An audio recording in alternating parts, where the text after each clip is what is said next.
My name is GEN ATEM. I was born in 1967, so that makes me 47 years old, I guess. I got in contact with the hip-hop culture, I think, in 1982, and that was the time I came to the artist name GEN, and it transformed to GEN 1, later on into GEN U1, and then into GEN ATEM.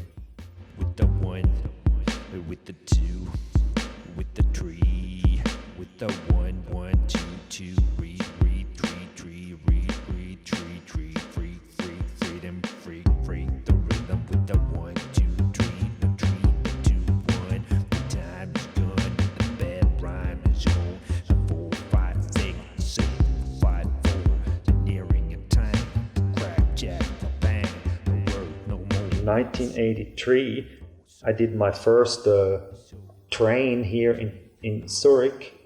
You know, at that time in 1984, 1985, we went to the Hauptbahnhof yards in the daytime, dressed in orange clothes, like we were part of the cleaning team, and we went to the yards on daytime and spraying the trains, and it was very simple, very easy, and the cops didn't know anything about it. With the 1, 2, 3, the 2, 1, the time is gone and the bad rhyme is on. With the 4, 5, 6, the 6, 5, 4, engineering a tank, a 2 rank, tank, bang. I think it was 1985 when we were doing large pieces at a place called Wasserwerkstraße here in Zurich, like 7 to 10 meters long to 3-4 meters high pieces at that time, because it was a huge long wall. And someday I discovered a piece which I immediately knew it was done by New York City old school master or father of graffiti, Phase 2. And so I was really excited, and I went to the other writers in town and told them, did you know Phase 2 must be in town, he must be around, because I saw an original Phase 2 piece. And everybody said, well, that's impossible, why should he come to Zurich? And nobody knew about it. So someday I was going to a store called Rache. At that time it was the, I think, largest or most important paint store. And so I went to the store and I just bumped into Phase 2, and then I asked him, are you Phase 2? And then he said, yes, I am. He was very kind, and so we started talking.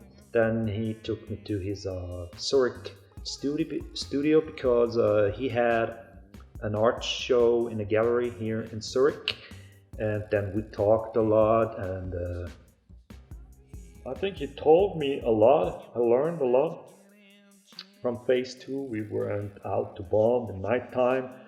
Daytime he was working on his canvases, and he showed me techniques and stuff like that. So that was in Zurich around 1985, I think. So in 1986 I went to New York City for the first time to visit Phase 2 up in the South Bronx, and in 1986 that was still a very dangerous place, especially for a white boy like me. I was, I don't know, 18 or something. So that's how I got connected to New York City and to the New York City old school writers, because Phase 2 then, he took me to Core B1's place. Core B1 was a member of the Tag Master Killers, that was Rammellzee's crew. And I think it was him that took me to an art show in Manhattan, in Soho. And that's where I met all the writers like Futura, Days, Crash, Scene, Zephyr, Knock 167. This was my sketchbook at that time. So I showed my book around and all the writers were putting their tags in the book, like here is Crash, and Eero, Sharp, here is Futura and all these guys, here is Zephyr. And then at some point my book wasn't there anymore, so I got scared a little bit because I thought somebody stole my book because it was very important to me. So then I saw some kind of strange person, like all dressed in black and having strange, like some kind of evil jewelry all over, and wearing 3 or 4 glasses on top of each other. So I went to that person and I said, "Are you Rammellzee?" And he went like, "What the fuck are you talking to me in my territory? Don't do that." So that was as I said, I was a white boy at the age of 18 or 19. And so I got scared and okay, so I thought maybe it's better not to talk to him. And then finally, maybe half an hour later, the same man approached me with my sketchbook in his hand, like having a look at all the pieces and all the sketches. And then he went like, "Is this your book?" And I thought, well, if I say yes, maybe he's throwing it out of the window, like from the 20th floor, that building. And if I say no, he might take it with him. So what can I say? Then again he asked me, "Is this your book? Answer the question." So then I said, "Yes, this is my book." And then he said, "Okay, then I'm the Rammellzee." So he really liked the work. And then he did this, which is called sign overture. Look at this structure of this sign overture. People will call it a tag, but we don't call it a tag, we call it a sign overture. And that was the beginning of a 8 or 9 year collaboration. So Rammellzee then became really my mentor. We were working together for 8 years. I was working for him and I was working with him, and I learned a lot of his style, his philosophy, his way of thinking. I lived with him in his flat. Later it became known as the battle station. That's the place he was living. He called it the battle station. So it was really a close relationship, and we were performing in Amsterdam and in New York City on Broadway and other places. And that's how I came to New York City, and I stayed there. Yeah, for a few years I was shuttling between Zurich and New York City.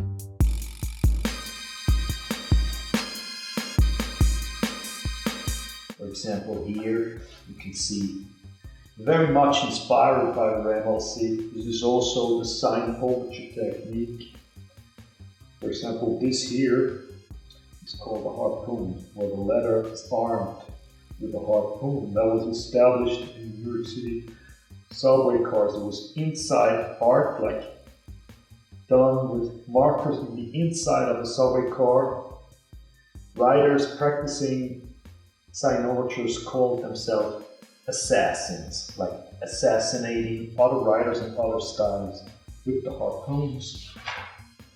See, these are different layers of sign overtures and tags. The New York City subway cars in 1986 and 1988, you must imagine you have dozens or sometimes hundreds of layers of pieces and tags, many levels, many layers. And also this work is very much about that time when they tried to clean the subway cars with acid. We call it the buff station. They built special stations where they tried to clean the trains, and they just did it really swiftly. They just poured some acid on the train and just fucked the train up so it looked really ugly. So the people started to hate graffiti. They didn't clean it really nice. They just fucked it up so it looked really bad and really ugly. That's how they did it. But to me, that was inspiring very much, you know, because on one hand, it was very sad to lose the subway as a surface of expressing ourselves. But on the other hand, like we call it patina, it had that very special patina.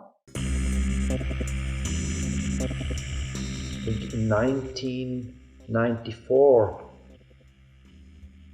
when Rammellzee and I got in a terrible fight, because at that time he established his brand Gothic Futurism. He had some kind of a deal with some company, and he asked me to sign a contract, like becoming a worker of Gothic Futurism. But I couldn't accept the terms of the contract, so I had to tell him, sorry, I can't sign this paper. And he became really mad. And me, I tried to become more independent, like to work on my own ideas and projects. So we split, and in 1994, 1995, I became more interested in meditation, because questions like what is art all about, or questions about identity, very much about identity, became very important to me, because as a homeboy or a writer, it's very much a game of the name and fame. So to me, I realized it's very much about identity. And Buddhist meditation was and is still a wonderful tool or way of living to be in contact with the question of identity. And I think identity is very much a core in hip-hop culture, and I find it very much a core in Buddhist philosophy. So I started meditating more and more, and then I became a student of a Tibetan monk, went to study groups, and then I went to their monastery. It's here in Switzerland, in the mountains, the Tibetan culture, just the Tibetan tradition.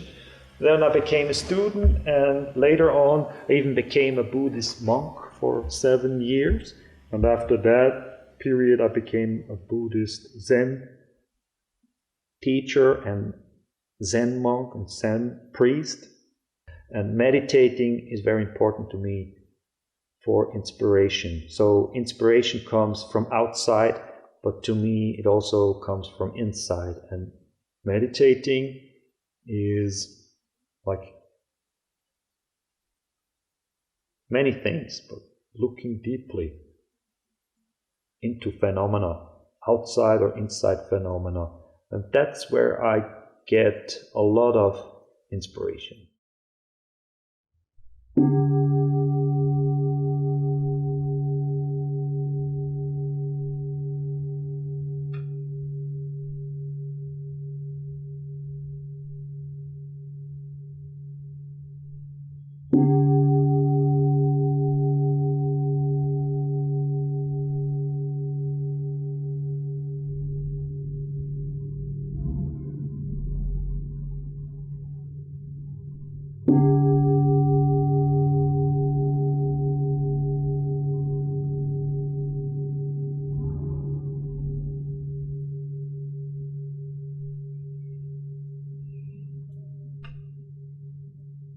Now, the stuff I do, people call it portraits.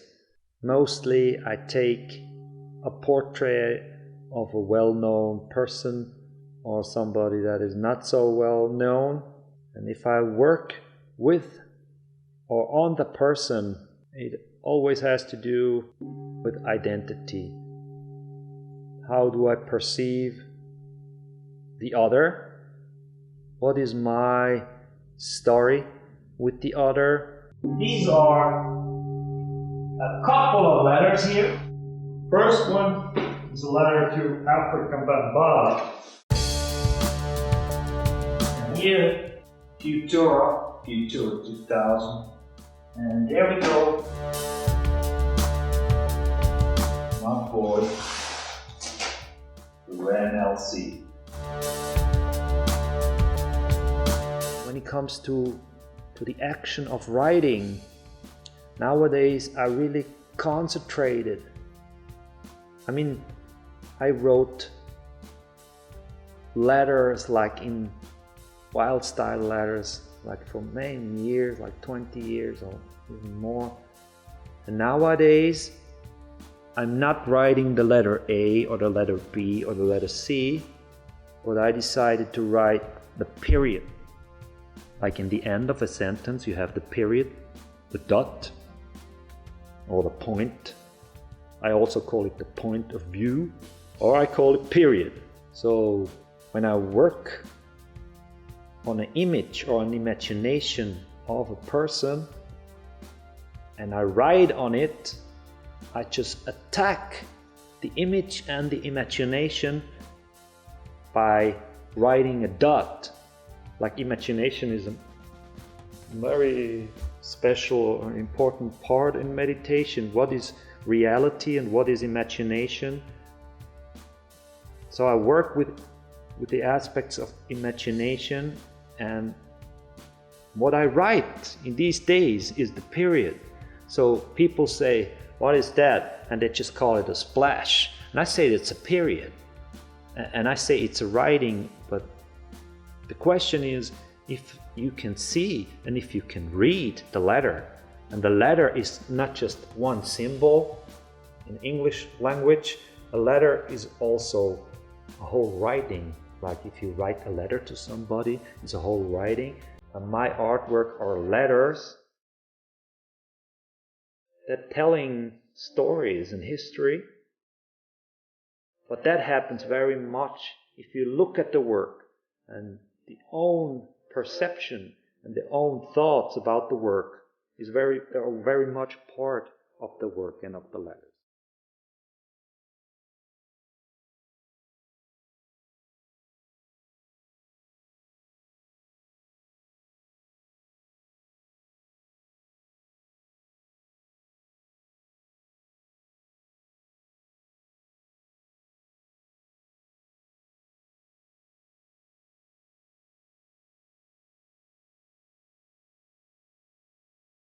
That was the teacher of my teacher.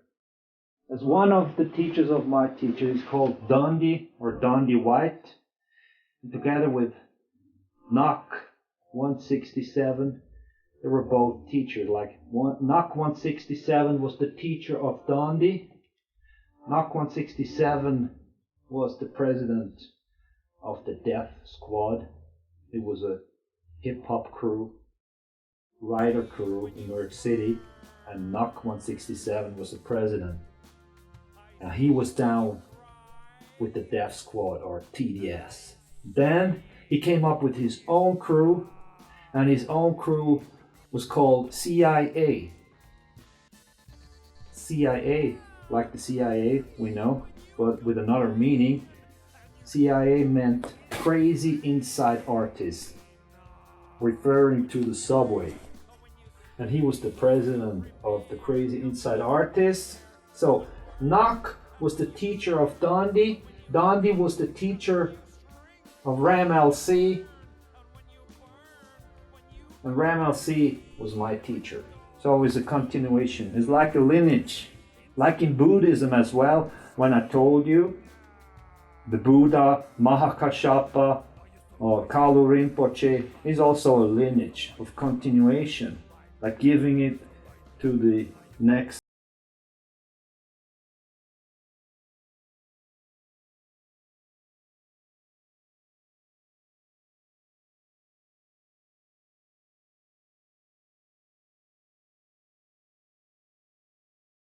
The most positive experience when I work all alone in my studio, for example, is very intimate. And it's hard to talk about that kind of experiences. Like, my work and meditation are very connected, or they inter-are. And to talk about these such experience is not so easy. There are very special moments in the working process when I discover something, or when something comes out really nice. It's like a vision sometimes, and then I try to bring it on the canvas, and sometimes I'm really happy, and this is that's a good experience. But also it's very nice to perform live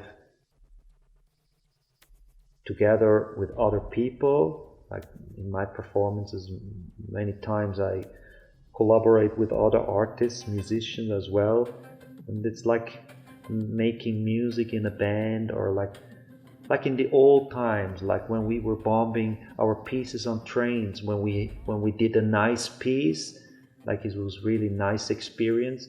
And nowadays when we do a performance in a gallery, sometimes it's really nice experience also with the crowd of people that show up, like with the audience. The audience, I feel very much, is part of the art piece, is part of the performance, because it's interaction, and that sometimes is really nice experience, and I feel very rich about it.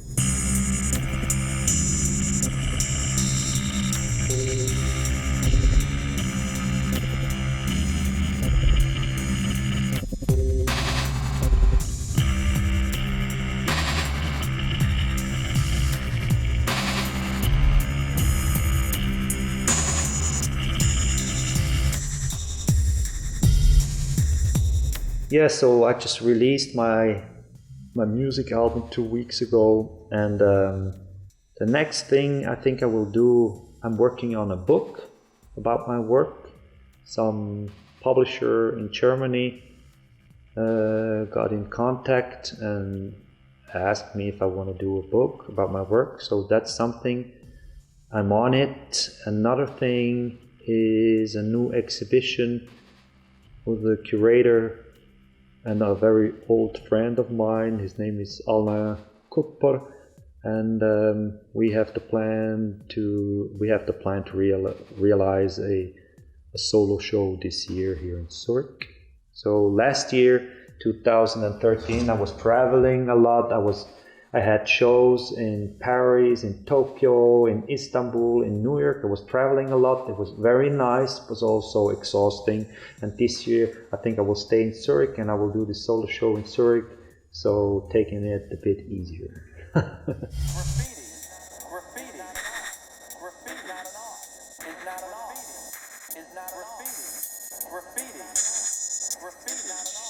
is not an art. It's not an art.